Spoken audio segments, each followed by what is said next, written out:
Good morning. We're studying the family in this period, this 13-week series, and I believe that's very, very important because God is the author of the family, and it is a blessing to all of mankind. God saw that it wasn't good for man to be alone, so He said, "I will make for him a help suitable for him." And of course, He made woman after taking a rib from his side and brought her to man, and this was the blessing that God gave to the human family. Today we need to recognize that there are certain principles that are laid down in God's book in order to make the family the kind of success that it should be. Jesus was questioned with regard to the permanence of the marriage relationship in Matthew the 19th chapter, and what He said was, "From the beginning it hath not been so." That is, the breaking of the relationship and entering into new contracts. And so He said in effect, He was saying we need to go back to the very beginning, to God's plan with regard to the family relationship. It is not just an accident that the Apostle Paul refers to the church as the family of God. There are certain principles with regard to the human family that apply certainly to the Lord's church, which is the family of God. And one of the things that we recognize today as being very, very important in the family is that when children are born into the family, that they bond with the parents. At the birth of a child, the child is brought forth and in most cases laid on the mother's stomach, and even though it's a sloppy little baby there and not necessarily very pretty because it came through the birth chamber and all of that, it looks beautiful to the mother and she rejoices, and the child bonds with the mother. If a child does not bond with the mother, there are certain social problems that generally come because of that. Really, with regard to bonding, we see it a lot in other things also. There are many, many animals that when they first are born, the first thing they see is their mother, and they bond with mother, and they follow her all over. But if they bond with the wrong thing, then that's not very, very good. It is a disaster in many cases if the first thing they do not see is their mother. I'm just saying that with regard to bonding, it is important for us to bond with parents and with family and all of that. That's true in the physical family if we have the kind of family, and we need to be careful to deal with things that breaks the bond, that is, that separates us from one another.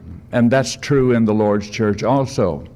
"By this shall all men know," Jesus said, "that you are my disciples, if ye love one another."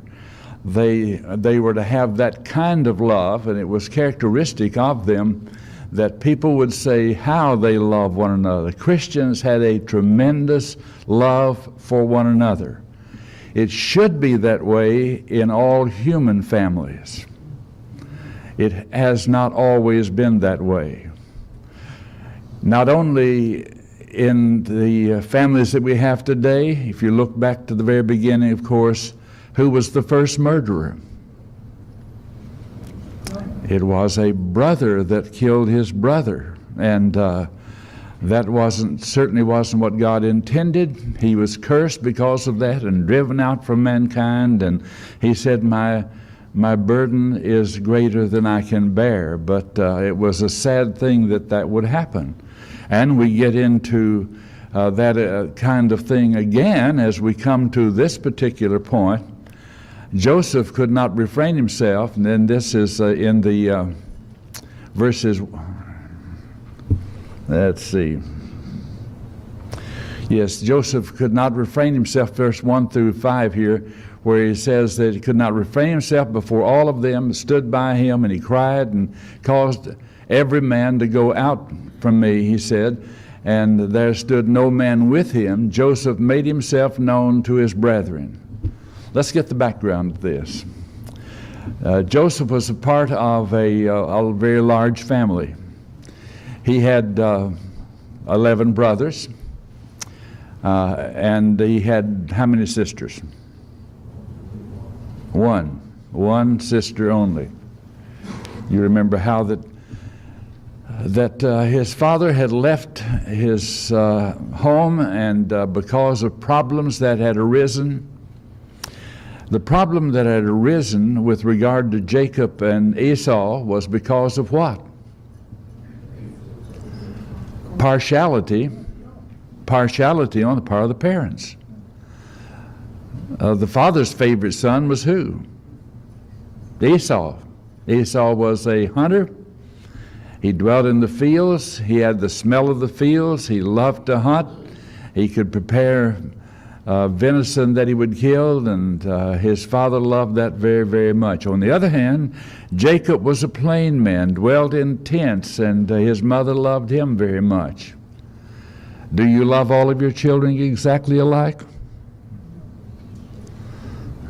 I see some that shake their head. Sometimes I get people who shake their heads this way, and sometimes shake their heads this way, and sometimes we have trouble answering that question because we want to say, I love all my children exactly alike. And that's just very difficult to do because they don't respond the same way. We may have the same kind of love, but if they don't respond, it is a different kind of relationship. And some children are just very unresponsive, or the response they give is the wrong kind of response. I remember we had one lady here who used to say, she said that there were two children. She had two children. If they had been born in the other order, there would have only been one. And you understand what I'm talking about, I'm sure, in that relationship. The first child was just wonderful. I keep telling my granddaughter, my daughter and my granddaughter, I have a great-grandson that is just absolutely the sweetest guy in the world. He's happy all the time. He's smart and everything, and just a joy to be around, doesn't cry, sleeps really good. And I said, watch out, the next one just may not be quite that nice. And that, of course, is true. Many cases, that's the situation. But in this particular case, these brothers are very different. The problem is not that they were different, but that the parents were partial to various ones and made it very, very plain that that was the case. And not only that, it leads to some very, very disastrous things. They were sinful in their approach toward their children, and the children are very sinful in their approach to one another. Yes.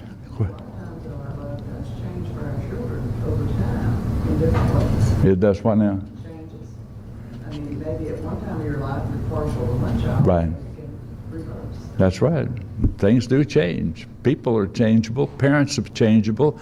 And this is a very interesting story here.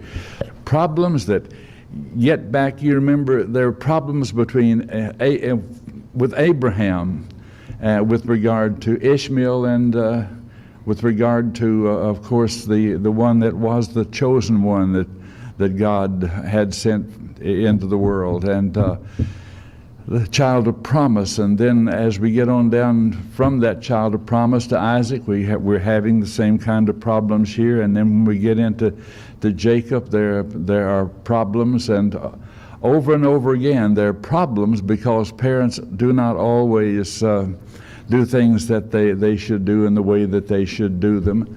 And consequently, there are problems as far as the children are concerned. It ought not to be that way. It is very, very sad when children fight one another, hate one another, will not speak to each other, and it just ought not to be that way. There's a lesson in that also for us as far as the church is concerned. In the Lord's church, we are to love one another, and we need to work toward that end.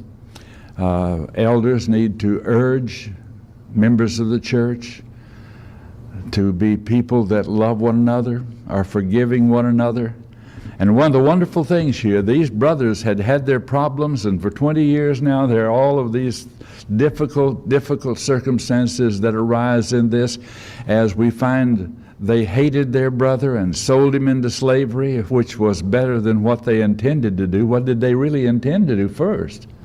They wanted to kill him. And then that really is a bad situation. But being sold into slavery is not a good situation either. So, and they hated him because of their father's great love. What had the father made for him? A coat of many colors. And this was a sign of the father's great love for him. Let me ask you something. The children keep an account in their head of what the parents give to each child.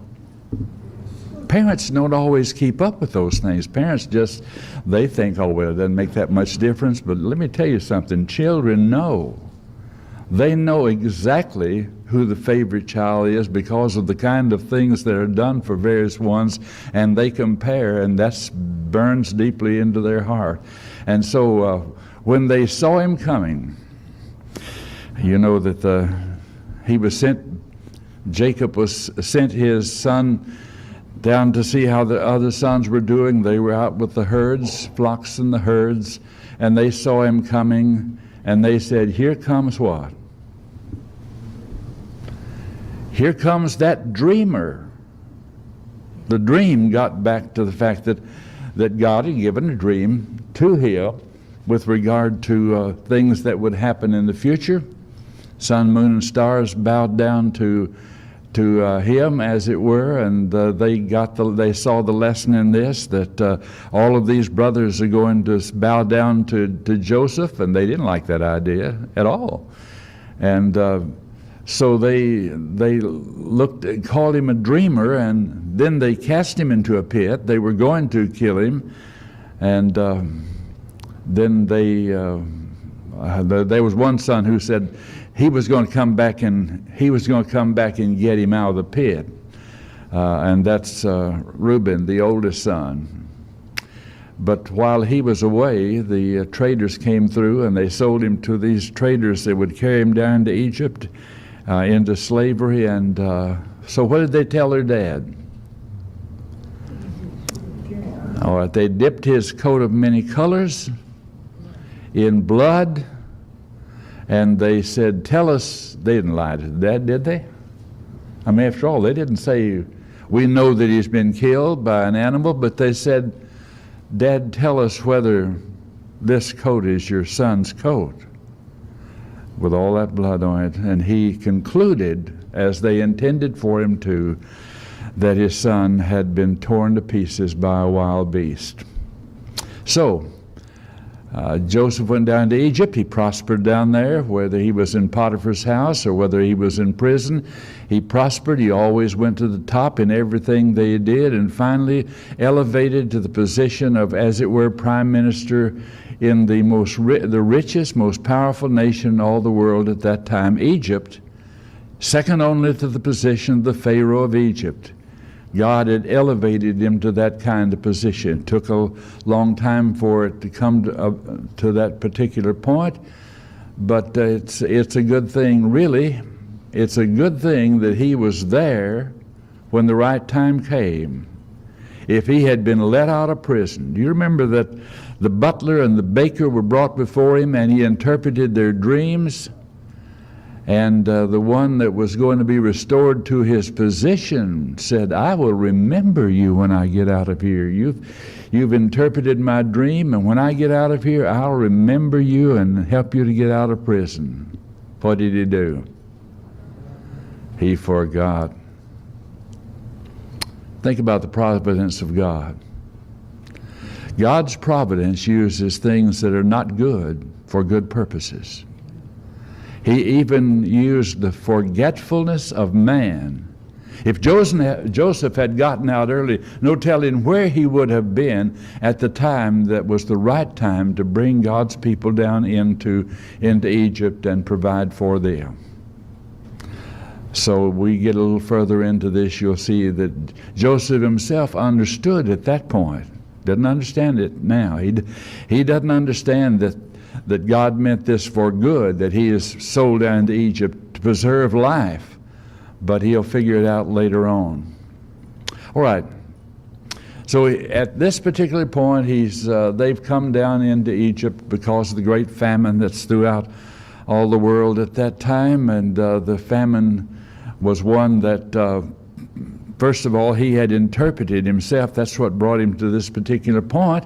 There were the 7 fat cows and the 7 skinny cows, and Pharaoh wanted his dream interpreted, and no one could interpret the dream. And of course, Joseph came because God gave him the interpretation of it, and impressed Pharaoh so much.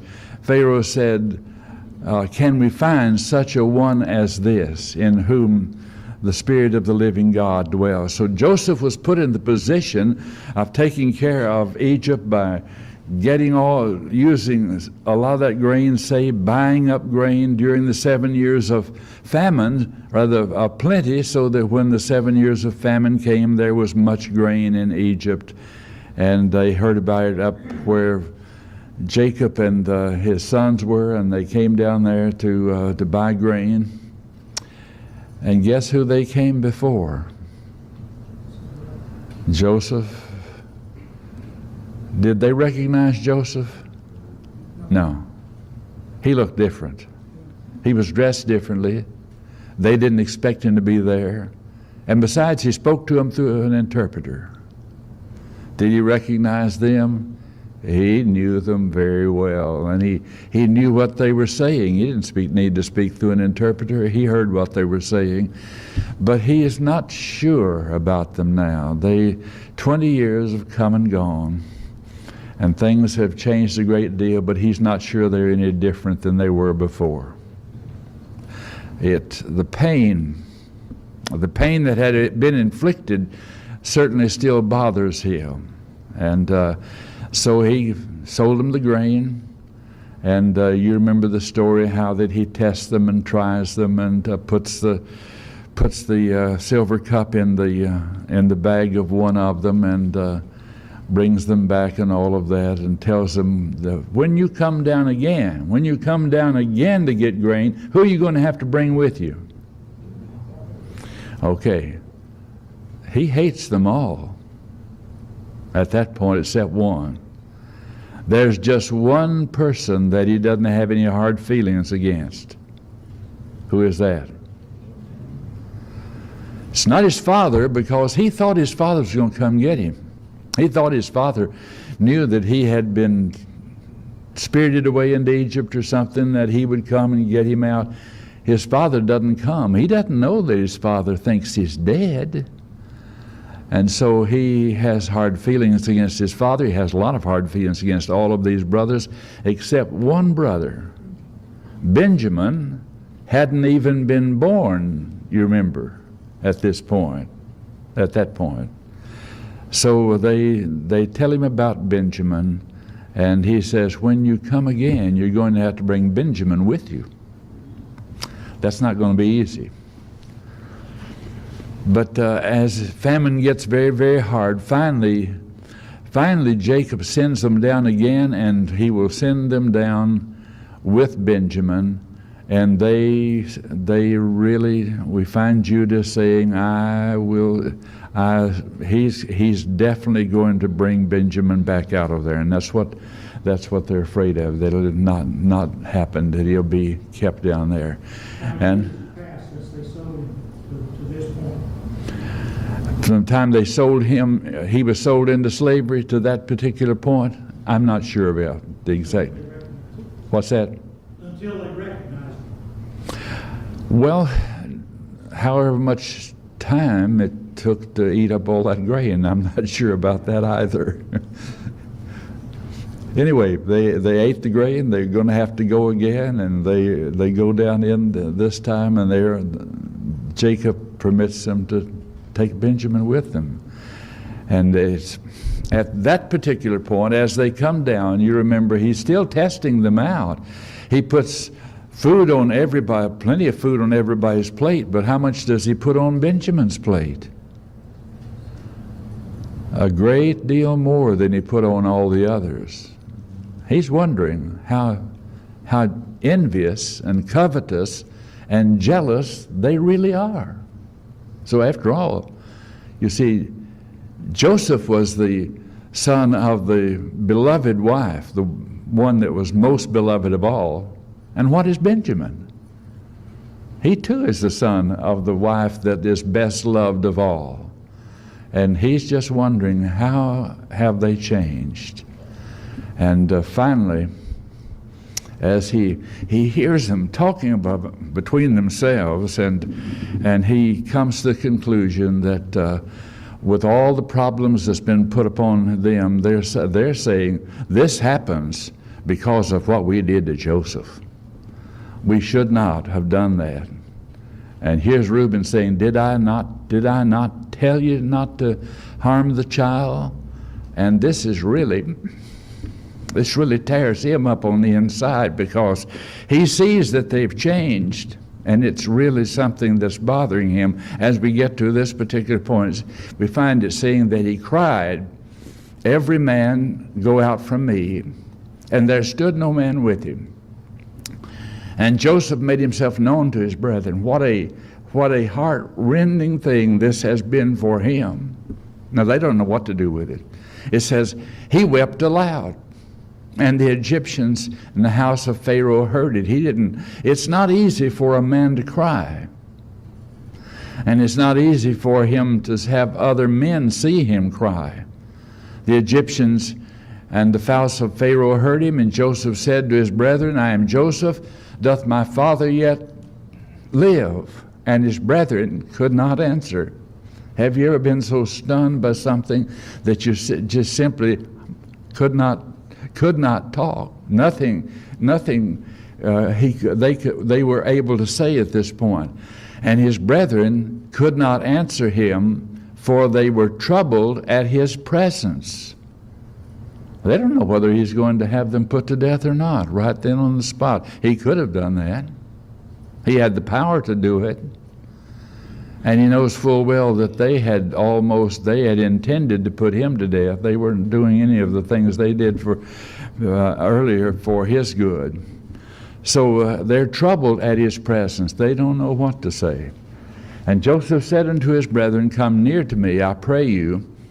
That I'm sure when they heard who he was, they didn't have a tendency to rush up and hug him or anything like that. They're standing and not coming closer. But he says, come near to me, I pray you.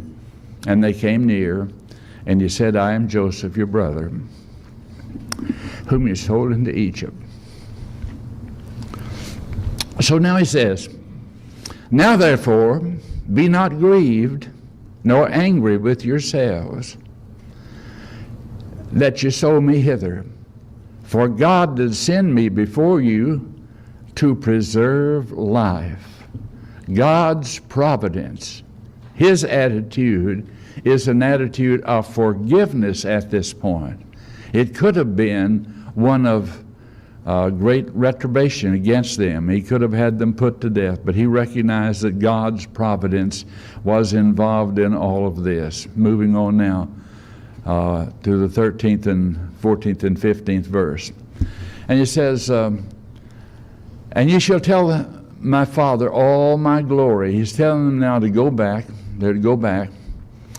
Tell him all my glory in Egypt and all that ye have seen, and ye shall haste and bring down my father hither. And he fell upon Benjamin's neck and wept. And Benjamin wept upon his neck. Moreover, he kissed all his brethren and wept before them. And after that, his brethren talked with him. What a heart-rending thing this had been for them. Now, are they really sure that he's not going to try to really punish them later?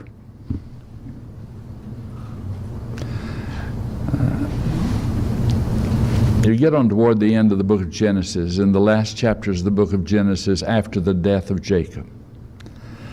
They come to him and they say that your father did not want you to punish us after his death. What they are afraid of. What they're afraid of is that he's just waiting till the old man's dead, then he's going to really get even with us. And he says, am I God? Am I in the position of God? And Joseph had forgiven them, and this is something that restores the kind of bond that had been broken in so many places along the way by these brethren, and the things that they had done and how it had festered in Joseph's heart and in their attitude toward him and all of this. It was a bad situation. And what we need to learn in this is that things can change. People can change. I think these 12 men becomes the heads of the tribes of Israel. Are they admirable men in every regard? No, they aren't. But they get better as they go along. And it's, I believe, the fact that they get better. Now, there'll be some rejection of various ones, you understand. When you look at what Jacob says with regard to Reuben, that you're as unstable as what? He's the oldest son. He should have been the most dependable and reliable, but he wasn't. He says that you're as unstable as water. And there are people like that. And as he looked at others and remembered the things that they had done, Judah is the one that comes to the fore, and the Messiah will come through Judah. But there's changes that come upon these different ones, and that's for the good. But certainly it is the great willingness of Joseph, on the other hand, to forgive. He says, "Make haste and bring my father hither." He fell upon Benjamin's neck and wept, and Benjamin wept upon his neck. Moreover, he kissed his brethren and wept upon them, and after his brethren talked with him. It's a wonderful thing for families to come back together with love, the kind of love that they should have. But it's this kind of envy and jealousy over various things that divide families. And many times after mother and father are gone, children will fight over every lampshade and every drape in the house and never speak to each other again. That's a terrible thing to happen, but children need to be brought together. It really needs to begin early in life. You have to keep telling your kids, don't hit your sister, or don't do this to your brother, and love one another, and not only insist that they do those things, but insist that they come together and bond together in the way that they should. All right, let's move along now in our study. Next slide. All right, it says here in the second chapter of the book of Exodus, there went a man of the house of Levi and took a wife, a daughter of Levi. And the woman conceived and bare a son, and when he saw him that he was a goodly child, she hid him 3 months. Who is this child we're talking about here? It's going to be Moses. She had hid him 3 months. After 3 months, it's kind of hard to hide a kid. He's pretty loud by that time. And when she could no longer hide him, she took for him an ark of bulrushes and dabbed it with slime and with pitch and put the child therein, and she laid it in the flags of the river's brink. And his sister stood afar off to wit what should be done of him. Who is this sister? What's her name? Miriam. Okay. So here's Miriam, and here's little Moses in the bulrushes. He's got a brother also. What's his brother's name? Aaron. Okay, there's the family. Amram and Jochebed are the parents here, and so they are trying to circumvent the command of the king that all of these Hebrew children are going to be put to death. So as you come to this particular point, you'll find that Pharaoh's daughter comes. Talk about the providence of God. It was the providence of God that enabled Joseph to come to the point that he came to. Wonderful providence of God. But at this particular time, there has arisen a Pharaoh that knew not Joseph. Doesn't mean he never heard of him. Just meant that they had come to the point that they were afraid of these Hebrew people. They had risen from 70 that had gone down into Egypt when the father and all of these others that were up in Canaan came down into Egypt, from 70 to 1 million people. And so they are afraid of them, and they're trying to limit them by having the little boys, all the little boys that are born, killed. But here's Miriam standing out there afar off, and Pharaoh's daughter comes down, and she gets the little ark, opens it up, and she falls in love with the child. And what does she name him? What does the meaning of the name? She names him Moses, because he was drawn out of water. I drew him out of the water. So she wants to take him home with her. So here comes Miriam rushing up and says to her, would you like for me to get you a lady of the Hebrews as a nurse for him? It's a Hebrew child. And she says, yes. And so she has the good sense to get one whose name is what? Jochebed. So God's good providence is, here are two people that are very faithful to the Lord, and it is a goodly child. They're going to be not afraid of the king's commandment and do that. And God's providence is that God arranged for the mother to take care of the child and to be paid wages during that time, but to have an influence upon him, a strong influence. And the Bible says that when he was come to years, he chose to share ill treatment with God's people than to enjoy the pleasures of sin, for he might have become a Pharaoh. He could have enjoyed all of the pleasures and riches of Egypt if he had not made that kind of decision. But he made that kind of choice, the Bible says, because he looked into the recompense of the reward. He looked to the reward that God had at the end of the way. So let's move along now to the next part of this. We jump to the New Testament on the matter of becoming one flesh, and this is dealing with the matter of husbands and wives and things of that nature, though really we need to understand that this passage is really telling us a great deal about the church. He spoke about the family, which they should have understood very well, but it deals with the matter of Christ and his church. So it says, so ought men to love their wives as their own bodies. He that loveth his wife loveth himself. No man ever yet hated his own flesh, but nourisheth and cherisheth it, even as the Lord the church.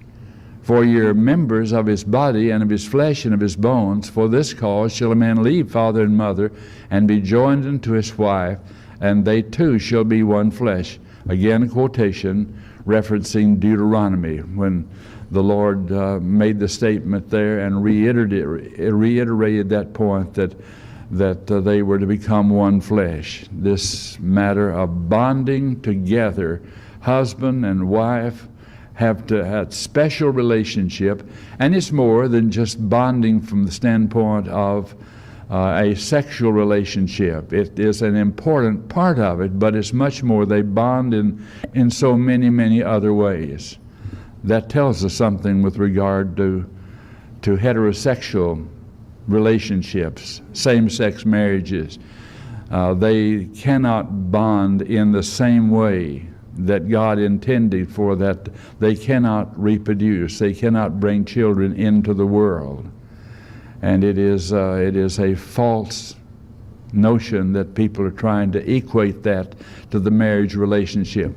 But getting back in this, if you look back earlier in the 5th chapter here of Ephesians, he is speaking with regard to the church. Christ is the head of the church, and he is the Savior of the body. And he's pointing this out, just that the husband is the head of the wife, even so Christ is the head of the church. Still true. Christ is the head of the church. Husband places man as head of the family, not because he's smarter, but because someone has to occupy that kind of position, and God chose for him that kind of role. The wife is in the position of being a helper. And there is to be that kind of relationship and the bond that brings about, which is a loving relationship, a wonderful, loving relationship. The greatest thing that a man can do for his family, for his children, is to love their mother. Many times there are those who are mothers and fathers who say, well, my first priority is my children. Who should be first priority? Well, God, of course, but in the family, first priority should be the wife for the husband and the husband for the wife. When children are lifted up and elevated as being more important than anything else, it does not help them. It rather hurts the relationship. They need to know that there are children all over this country who are just wondering, when are my mother and father going to break up like the children down the block did, the home down the block? And they worry about that kind of relationship, about the breakup of the home. It's always a sad thing for them. And it's the same kind of thing when churches tear up, break up, and split, not in order to evangelize, but just because we can't get along. We don't like these people, and we can't get along with each other. It is an unfortunate thing. We are to love one another. Jesus said, a new commandment give I unto you, that you love one another as what?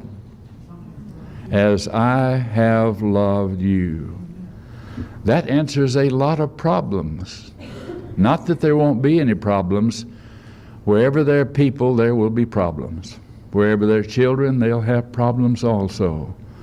But we need to work on the bonding and the love, and elders need to urge people to do that. Conflict resolution is a popular subject today. A number of years ago, the West Gannett Church, the elders at West Gannett asked me to come up and speak on conflict resolution. And I really wasn't anxious to speak on conflict resolution. I thought, I don't know anything about conflict resolution except for the fact that I raised 3 kids and they all love each other and everything, but I hadn't thought that much about it. I got busy real quick and tried to learn as much as I could and put together a slide presentation on the subject, and it went rather well, I must say, if I say so myself. But I learned a great deal from that. And I think that all of us need to recognize conflict definitely will come. And we can let it fester. You know, we can just, when we have irritation, just let it go on and on. And then finally, when it gets so bad, we scream at each other. We're hateful and vindictive, when it would be much better, when there is a problem, simply to talk about it. Carefully talk about it and pray about it. And in many cases, the problem just can go away completely.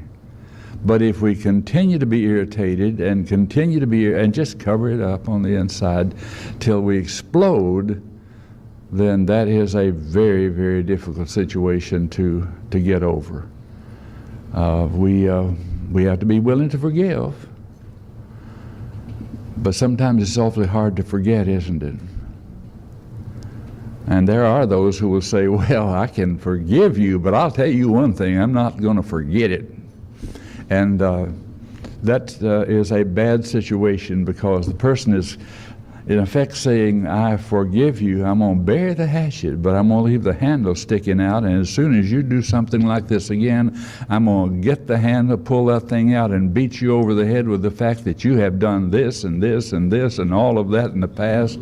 And I'm reminded of the fellow who said his wife was historical. Somebody said, what do you mean historic? You mean hysterical, don't you? No, she is historical. She remembers everything I've done wrong and brings it up over and over again. We ought not to be historical.